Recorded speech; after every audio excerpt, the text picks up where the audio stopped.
السلام عليكم ورحمة الله وبركاته. أهلا بحضراتكم في درس جديد على قناتكم وقناتنا التعليمية. النهاردة معانا الجزء الأخير من الضرب في 10 للصف الثالث الابتدائي. كنا قدمنا مجموعة 3 دروس قبل كده شرحنا فيها المسائل اللي بتيجي على الضرب في 10. النهاردة الدرس الأخير معانا. للي حابب يتابع جميع الدروس السابقة، الدروس هيلاقيها على القناة. اللي عايز يتابع معانا الدروس المجانية اللي بنقدمها على القناة بشكل مجاني تماما، يدوس أسفل شاشة الفيديو هيلاقي في زرار لونه أحمر زي اللي موجود على الشاشة مكتوب عليه سبسكرايب، يدوس عليه هيوصله كل الجديد وهيقدر يتابع كل الدروس المجانية اللي نزلناها قبل كده.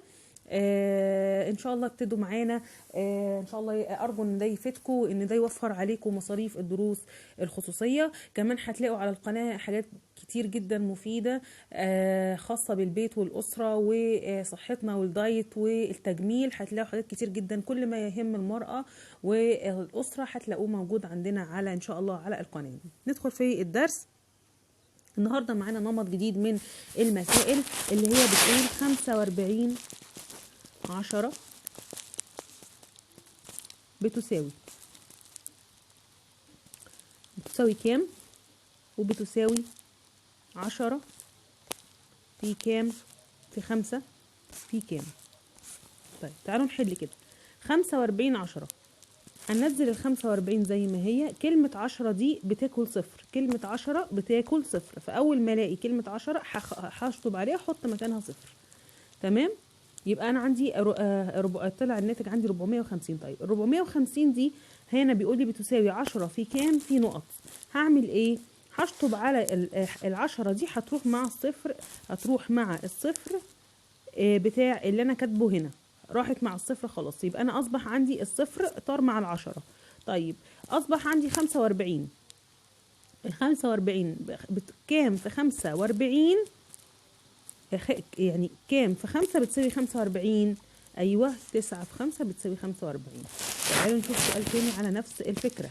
64 10 بتساوي كام؟ بتساوي 10 في كام، في 8. 64 10 هننزل ال 64 وال10 معناها ان انا عندي صفر. الصفر هيروح مع ال10 يفضل عندي 64. 8 في كام ب 64؟ ايوه 8 في 8 ب 64. وضحت الفكرة دي؟ وضحت. في فكرة تانية اللي هي المسائل اللفظية.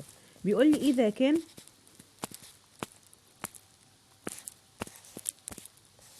كارت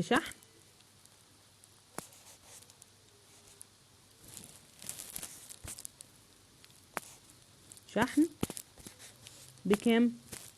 ب10 جنيه. تمام، اوجد تمن 9 كروت. عايزين نحط قاعدة في مخنا. لما نلاقي عندي 8 حاجة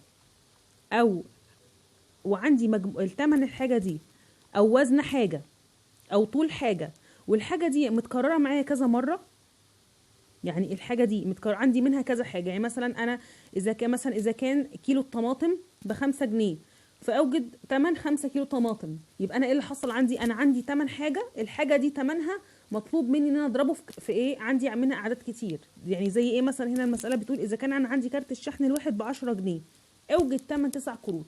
يبقى لما يبقى عندي تمن حاجة او وزن حاجة او طول حاجة، والحاجة دي انا عندي منها اكتر من واحدة، عندي منها اكتر من قطعة، يبقى ساعتها المسألة دي مسألة ضرب. يبقى ساعتها المسألة دي مسألة ضرب. طب هعمل ايه؟ هقول 10 في 9 هيساوي 90.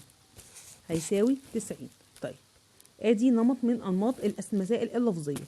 طيب احنا ان شاء الله باذن الله هنغطي جميع الانماط اللي بتيجي على الوحدة الأولى بالكامل، ماشيين كده ستيب باي ستيب، واحدة واحدة، علشان أنا إن شاء الله عايزة اللي يخرج من الدرس يبقى فاهم كويس جدا كل فكرة بتيجي بالأولاد، ويقدر إن هو يمرن أطفاله عليها. طيب 5 او لو حضرتك عندك اطفال ممكن تخلي الطفل بتاعك يتفرج على الفيديو وحضرتك تتابع معاه، ولو في اي استفسار ابعته لنا في كومنت وان شاء الله هنرد على جميع الكومنتات. 5 في 7 في 10 بيساوي، هو طالب مني ايه بعد؟ بيساوي كام في 10؟ بيساوي كام عشرات؟ كام عشرات؟ نكتبها. طيب بتساوي كام عشرات؟ مش انا مش عايزه الجزء ده. بيساوي كام ايه عشرات؟ طيب نشوف. 5 في 7 في 10 بتساوي كام في 10؟ دلوقتي انا عندي ال10 دي راحت مع ال10 دي، تمام. 5 في 7 بكام؟ ب35. خلاص احنا جبنا الناتج بتاعي. طيب 35 في 10 بكام؟ ب350. ب350 تمام. ادي الصفر بتاعنا ب350. طب ال350 دي فيها كام 10؟ احنا عارفين ان كلمة 10 بتشيل معاها صفر، فهتشيل الصفر ده يبقى انا عندي 35 10. طيب اللي ما فهمش نوضح في المسألة الجاية. بيقول لي 2 في 5 في 749 بتساوي كام في 449 في 749 بتساوي كام؟ وبتساوي كام؟ 10.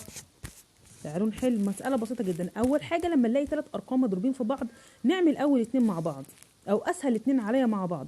أنا عندي 2 في 5 بكام؟ يعني لو هو مش مديني المنظر ده ممكن يكون هنا عندي مجهول وهنا عندي مجهول. ساعتها هنعمل إيه؟ هناخد أول رقمين نضربهم في بعض وننزل، وبعدين ننزل الرقم الثالث، وبعدين نضرب الناتج هنا مع الرقم الثالث علشان تبقى الدنيا سهل عليا. ما اضربش ابدا 3 ارقام مع بعض. اصبح هنا عندي 10، هيبقى عندي 749 هتنزل زي ما هي وهينزل صفر ال10، يبقى انا عندي 7490. وهنا عندي كام بقى؟ 10. هنشطب الصفر مع ال10 ويبقى عندي 7409. تمام. اخر مسألة معايا بيقول لي 30 10 فيها بتساوي كام؟ بالارقام طبعا انا اتفقنا ان المسائل دي بنحلها ازاي؟ بنحط شرطة قبل الكلمة الاخيرة في المسألة. لاي هي بتبقى جملة جايب لي الحروف الارقام بالعربي وعايزني اكتبهم بالحساب. هاجي اعمل ايه؟ هاجي على الكلمة الاخيرة واحط قبلها شرطة، خلاص، واقرا اللي قبل الشرطة. عندي كلمة 30 اقوم منزله 30، وبعدين انزل اللي بعد ال10 دي بتاكل كام صفر؟ بتاكل صفر. ايوه، يبقى انا عندي 300. اللي عايز يراجع نمط المسائل دي هيلاقيها موجوده على القناه. مهم جدا برضو احنا نتابعها لان هي بتيجي كتير في الامتحانات. ان شاء الله الدرس الجاي هو الضرب في 100. تابعونا ان شاء الله عشان نطبق جميع الانماط اللي اتعلمناها. والسلام عليكم ورحمه الله وبركاته.